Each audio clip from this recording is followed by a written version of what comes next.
Hi, everyone. Thank you so much for joining my session, The Importance of Model Fairness and the Interpretability in AI System. I'm Francesca Lazzari. I'm a senior cloud advocate at Microsoft, where I lead a team of data scientists, AI developers to build an end-to-end solution on Azure. Specifically during this session, we're going to talk about how you, as a data scientist or a developer, can build end-to-end responsible machine learning solutions. We have been writing numerous articles around this important topic. The latest article that you can find is called The Machine Fairness. I put a link there so you can check it out. There are also many resources that we're going to talk about during this session. Some of these resources are open sources, so you can see that we put several different GitHub repos, such as InterpretML GitHub, but also the Fairlearn AI GitHub repo. So you can check it out, all of these links and resources after this session. And again, if you wanted to talk more, feel free to ask me questions. So the agenda for today is going to be divided in three main parts. We have the first part where we're going to talk about what's the responsible AI, what we mean with the responsible artificial intelligence. And then we're going to look at the two main packages. One is called the InterpretML package, and the second one is called the Fairlearn toolkit.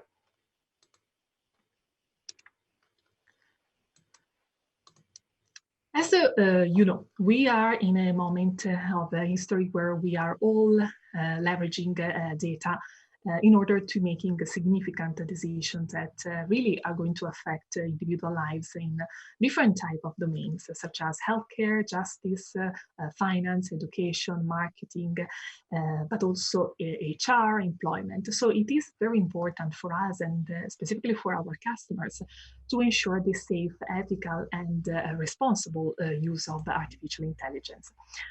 We know that AI has the potential to drive big changes in the way we do business. And on the other side, like all great technological innovation in the past, it is also important that to keep in mind that this type of technological innovation is going to have a very broad impact on society as well. For all these reasons, we think that is important when you build AI solutions and machine learning algorithms to ask yourself the following question. So how can I, as a data scientist and developers, design, build and use AI systems that create a positive impact on individuals and society? Another important question, for example, is how do we best ensure that AI is safe and also reliable? How can we attain the benefit of AI, but also respecting privacy? So these are all open questions that developers and data scientists have. And at Microsoft, we have building different tools that you can use and leverage in your existing solution or to build a new solution in order to assess the fairness level of your machine learning application. Moreover, we also are seeing that many customers are facing the same challenge. There are many different reports here. I'm putting a recent Capgemini report that showed that in 9 out of 10 organizations, we know that they are facing ethical issues in the implementation of AI systems. So this organization cited actually different reasons, including the pressure to quickly implement AI, the failure to consider ethics when implementing AI system, and also the lack of resources dedicated to ethical AI systems. At Microsoft, we build this system that is a sort of a foundation to guide our thinking as a data scientist, and we define 6 ethical principles that AI systems should follow. So as you can see from this slide, the first 4 are fairness, reliability and safety, privacy and security, and finally, we have inclusiveness. So these are really key properties that each AI system should achieve. The second 2 are transparency and accountability. These are somehow underneath all of the other principles and guide how we design, implement, and operationalize AI systems.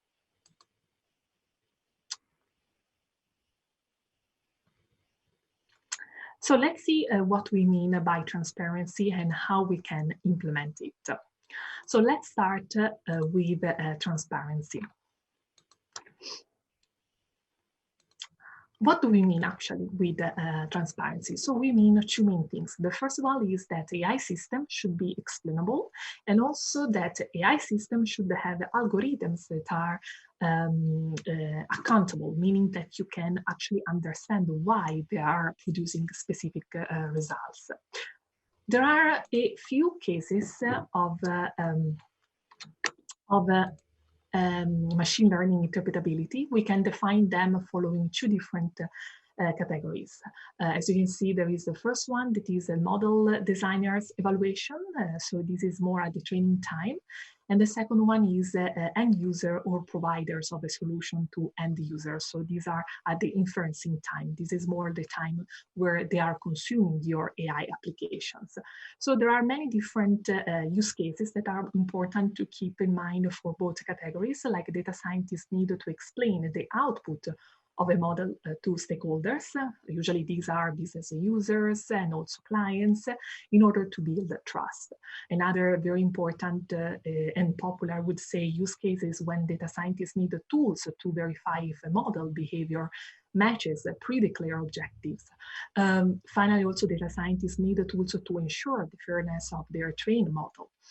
Other application and other use cases that are more like from the inferencing time category are when, again, your AI predictions, so the results that you get from your AI application need to be explained at the inferencing time.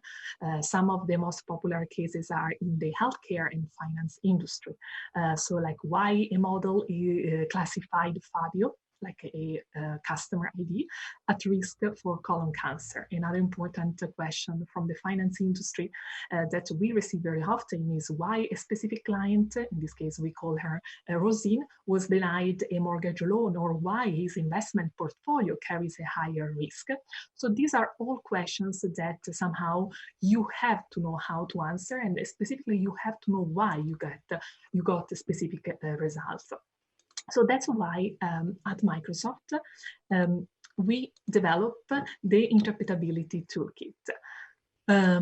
So here is a toolkit that really helps data scientists to interpret and explain their model. And we put together this toolkit in order to explain machine learning models globally, meaning on all the data, or locally on a specific data point, using really state-of-art technology in a very easy to use way. Second, we wanted to incorporate the cutting-edge interpretability solutions that are developed by Microsoft, but also leverage all the open source community solutions. So also this aspect is very important. And finally, we were able to create a common API and also data structure across the integrated libraries and integrate these with the Azure ML services.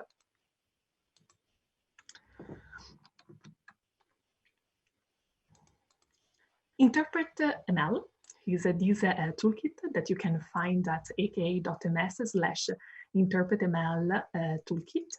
Really gives you access to the state-of-art interpretability techniques through an open unified API, and also provides you a lot of visualization that you can use in order to understand better why your model is predicting specific results.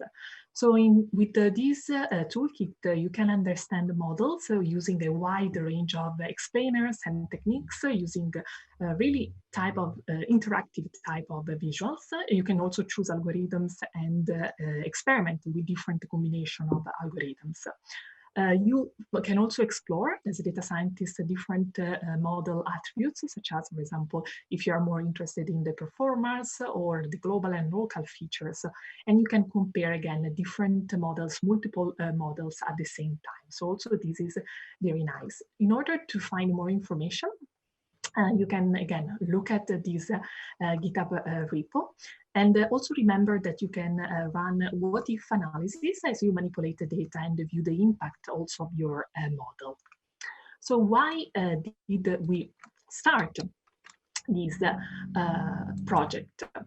In the GitHub repo, you will see that the Interpret community was able to extend Interpret, an open source Python package from Microsoft Research that was used to train interpretable models and helping also to explain black box system. And in just a few minutes, we are going to see also what we mean with the black box system. So this was so the Interpret community was able to extend this Interpret capability with additional interpretability techniques and also utility function to handle also, I would say, real-world data set and workflow. So with this package, you can train interpretable glass box models and explain black box system. And also you can use this package to understand your model global behavior or to understand the reason behind each individual prediction.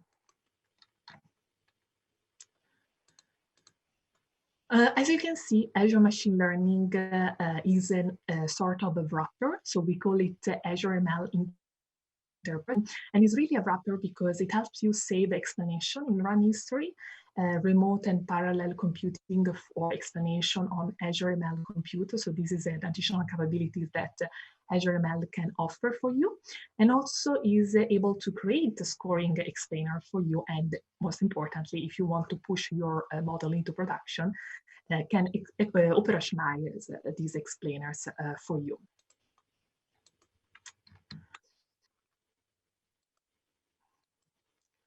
In the GitHub repo, we will also see that there is what we call the Interpret text builds on Interpret. We have added extension to support text models. There are two different types of models that are supported. As you can see, there is what we call the glass box explanations. These are, for example, explainable boosting, linear models, decision tree, rule systems. And we have also a black box explanation like LIME, SHAP, partial dependence, sensitivity analysis.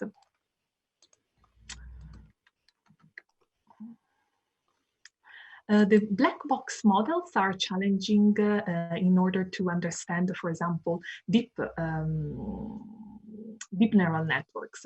So black box explainers can analyze the relationship between input features and output predictions to interpret models. So as I mentioned in my previous slide, some of the examples can include LIME and SHAP as well. So talking about the SHAP, let's take a closer look at it. So SHAP is a game theory approach to explain the output of any machine learning model. So it connects optimal credit allocation with the local explanations using what we call the classic Shapley values from the game theory and also their related extension. So let's see together how we can actually apply SHAP to a real sample machine learning use case.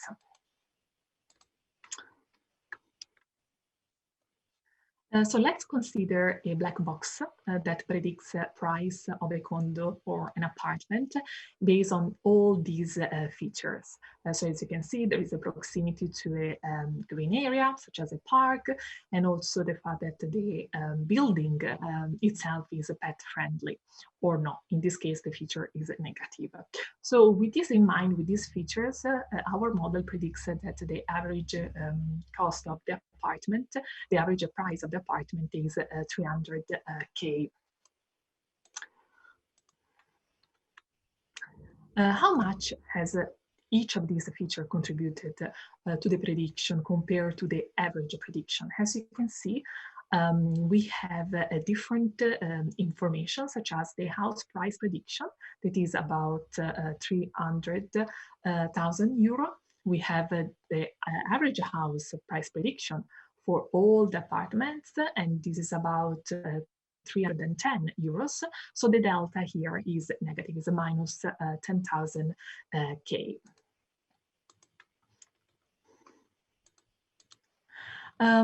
So these are the Shapley values. So as you can see, we have different features. So let's start with the parks. So how the parks contributed to these result. So we have plus 10K. Then we have the fact that the cats were banned, also contributed in a negative way, 50K. So the fact that the building itself is not pet friendly. Also, the size of the apartment is a very important feature in this case. And we see that it contributed actually to 10K. And then we also see that there is a final feature, that is the fact that the apartment is at the second floor. It had a 0 need contribution. So these final attributes, this final feature actually was not really impacting our model results.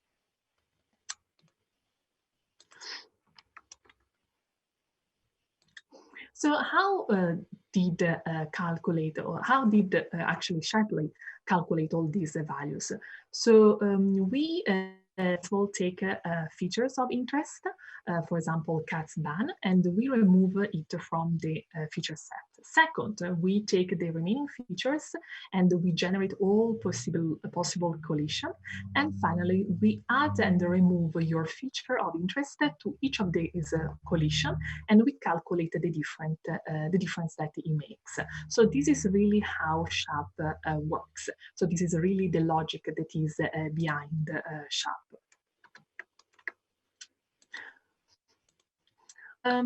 Of course, there are some pros and cons that it's important to keep in mind when you decide to use a SHAP. For example, SHAP is great because it's based on a solid theory of, and also distributes the effect in a very fair way. However, on the other side, it produces also contrastive explanation, what I call like explanation that sometimes even instead of comparing a prediction to an average prediction of the entire data set, you could compare it to a subset or even to a single data point. But in terms of what are the cons for SHAP, computation time is it's possible that, for example, you can use like a 2K, more or less, possible collision of the feature values, 4K features. Sometimes it's difficult to understand it, so it can be misinterpreted. And finally, the inclusion of unrealistic data instances when the features are correlated is also very possible. So it's a risk that you should keep in mind if when you decided to use SHAP.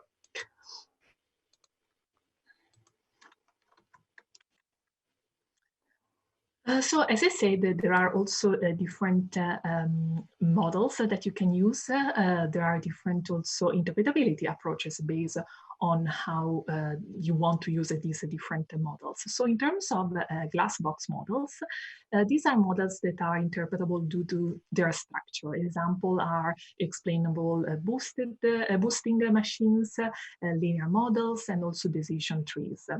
Glass box models produce lossless explanations and are editable by domain expert, which is something very, very nice to have when you want, again, to use and leverage these glass box type of models. So in terms of GLM, so this is a generalized linear model. As you can see, this is a flexible generalization of an ordinary linear regression that allows for responsive variables that have error distribution models other than normal distributions. So as you can see, the main characteristic of generalized linear models is that are the current standard for interpretable models, and also that they learn an additive relationship between data and response.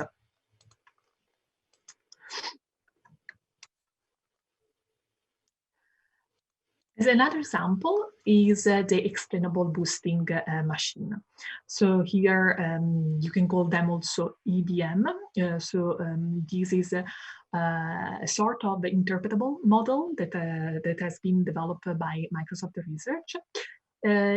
It is a very interesting model because it uses modern machine learning techniques like debugging, gradient boosting, and also automatic interaction detection to improve traditional generalized additive models. This is why actually the explainable boosting machine are very accurate and they are considered like a very good techniques, like for example the random forest and also gradient boosted trees. So in this second part of the presentation, we are going actually to focus on fairness. We are going to see what are the different fairness principles, which aims to tackle the question on how we can ensure that AI systems treat everyone in a fair ways. Fairness has a main goal to provide more positive outcomes and avoiding harmful outcomes of AI systems for different groups of people. There are different types of harm, as you can see from these slides. Broadly speaking, I would say that we developed these different types of harms based on the taxonomy that Microsoft Research created. And there are 5 different types of harm that you can see in a machine learning system. And while I have the definition of all of them in these slides, for the scope of this project, we'd actually just focus on the first 2 of them, that are allocation, as you can see.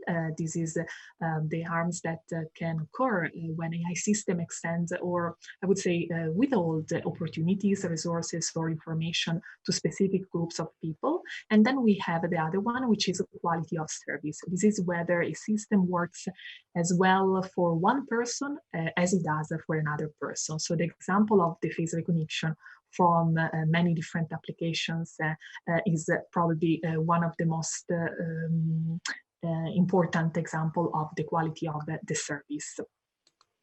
For this fairness part, Microsoft developed a new toolkit that is called the Fairlearn.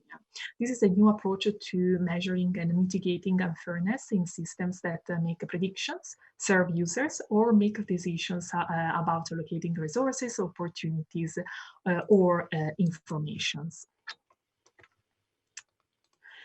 There are many ways that AI systems can behave unfairly.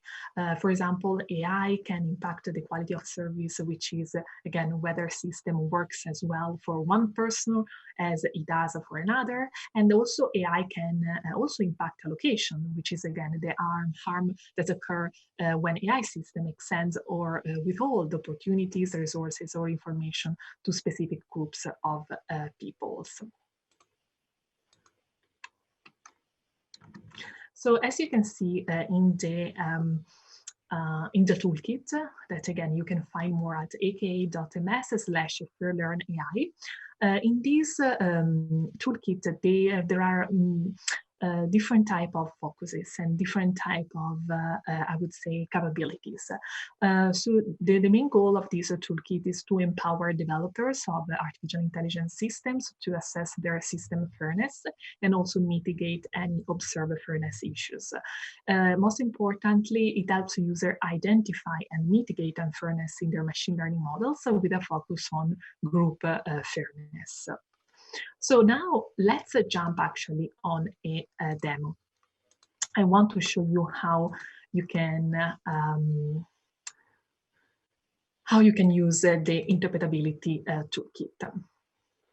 So in this demo, we're going to see how you can use the interpretability toolkit for tabular data in Azure Databricks. As you can see, we are going to see what's the toolkit that you can use and download for the explanation results from the explanation experiment, and also visualize the feature importance. Implementing advanced analytic solution in every organization and for each of our customers is, I would say, a four different step process. So you first need to ingest the data from a different variety of data sources, including batch and streaming data. And as you can see, there are different options here as this architecture shows us. And then the most important part is that, of course, you need to take in and store disparate data that's being ingested, regardless of the data volumes, variety, and velocity. Here you can do it, of course, with different type of products. When you get into the prep and train stage, you can use, again, Azure Databricks just to train and deploy your model. As you can see, in Databricks, we have an option that is called Runtime Now that includes a variety of popular libraries. The libraries are updated with each release to include like new features. So the Azure Databricks has designated a subset of the supported library as a sort of top-tier libraries. For these libraries, Azure Databricks provides a faster update cadence, updating to the latest package releases with each runtime release. So this is very good for data scientists as well. In terms of dataset, so we are going to use these breast cancer Wisconsin dataset that is a public dataset. Here you can see that there are different attributes that we're going to use for this demo. And not only in terms of ID number and diagnosis, which are probably the most important attributes, but also there are real value features that are computed for each cells nucleus that we're going to analyze for this specific demo. So first of all, you need to, next. First of all, you need to install Azure ML Interpret and Azure ML Contrib Interpret packages. Next, you need to train a sample model in a local Jupyter notebook. As you can see, you can again use the breast cancer data set, and then you can split the data into train and test. Third, you can call the explainer locally. Here you need to initialize an explainer object, pass your model, and then do some training data to the explainer constructor. In order to make explanation and visualization more informative, you can also choose to pass in feature names and output class that are names in output class names. For example, if you're doing a classification. This code that you see in these slides actually show you how you can instantiate an explainer object with different types of example. Here specifically you have the tabular explainer and the PFI explainer in a local environment. Then, if you want to explain the entire model behavior, you can call what we call the global explanation. So this is going actually to give you a sort of a visualization that you can, again, leverage to understand and interpret better your models. So some of these visualization, again, are produced from your Python code, just using these packages. And I want just to show you some of the visualization that this package can create for you. As you can see, there is here an overall view of the train model along with its predictions and explanations. So we have the data exploration. This displays an overview of the data set along with the prediction values. Then we have the global importance. These aggregates features importance values of individual data points to show the model's overall top K. These are, of course, configurable type of K, so you can change that number. These are important features, and also helps understanding of underlying models' overall behavior. Then we have the exploration. So this demonstrates how a feature affects a change in the model prediction values, or also the probability of the prediction values. It's a very good visualization if you want to show the impact of a feature interaction. Finally, we have the summary importance. So this uses different individual features importance values across all the data points to show the distribution of each feature's impact on the prediction value. By using this diagram, you can investigate, for example, in what direction the feature values affects the prediction value. Another way to understand better what your model is actually doing is by using the local explanation. You can see that here you can get the individual feature importance values of different data points by calling explanation for an individual instance or for a different group of instances. Here we have a different type of visualization that are created. First of all, we have the local importance. This shows the top K important features for an individual prediction, and it's very helpful when a data scientist wants to illustrate the local behavior of the underlying model on a specific data point. Then we have the perturbation exploration. It's a sort of a what-if analysis. As you can see, this visualization allows changes to feature values of the selected data point and observe resulting changes to the prediction value. Finally, another important visualization that I want to share with you is called the individual conditional expectation. This visualization allows a feature value changes from a minimum value to a maximum value. So it's very helpful when a data scientist needs to illustrate how the data points prediction changes when a feature changes. Again, this was just an overview of what the interpretability toolkit can do for you and how you can leverage that on your solutions. I want also to share additional contacts of the product team who work in on this toolkit. As you can see, you can find their names and their emails there in case you want also to follow up offline with the product team, again, who put together all these toolkits that I presented today.